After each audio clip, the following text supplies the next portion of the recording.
Everybody wants the joy of marriage. We dream of companionship, of romance, of a life where love makes everything brighter. And yet, many are not ready for what true marriage demands. We imagine marriage as a place where our desires are fulfilled, our longings met, our emptiness covered. But Scripture shows us something deeper, something more beautiful. Marriage is not about self-gratification, but about self-sacrifice. The Apostle Paul, in Ephesians 5, paints this picture clearly. Marriage is designed to reflect Christ's love for His church. And what was the nature of that love? Not taking, but giving. Not grasping, but laying down. The center of marriage's gravity is not me, but we, and ultimately, Christ. When we carry selfish expectations into marriage, we will always be disappointed. No husband or wife can fill the infinite spaces of our hearts. Only Christ can do that. But when we let Him satisfy us first, then we are free, free to give, free to serve, free to love without demanding in return.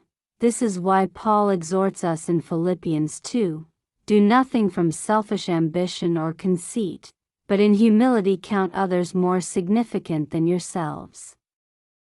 If this is true toward all people, how much more toward the one we vow to cherish for life?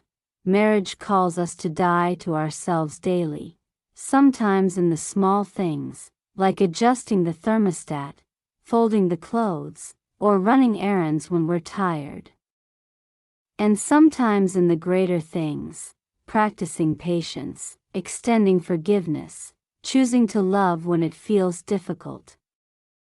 Every act of sacrifice, no matter how small, whispers the gospel story, because marriage is not just about you and your spouse.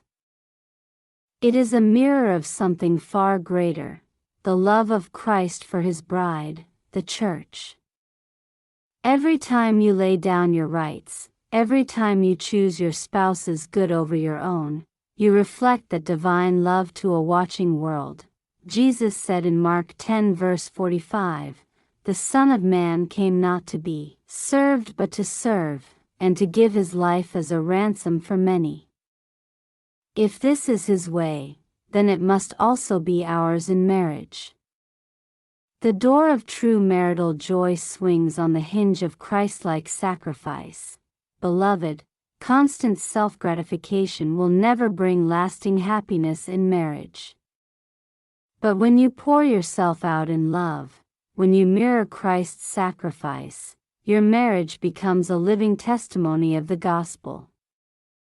It becomes less about us and more about Him. For joy, Christ gave Himself for us. Let it be for joy that we give ourselves for our spouse. In sacrifice, we find the deepest pleasure, the truest purpose, and the greatest joy. Marriage is not the end of our longing, Christ is. But in Him, marriage becomes a sacred stage on which His love is displayed.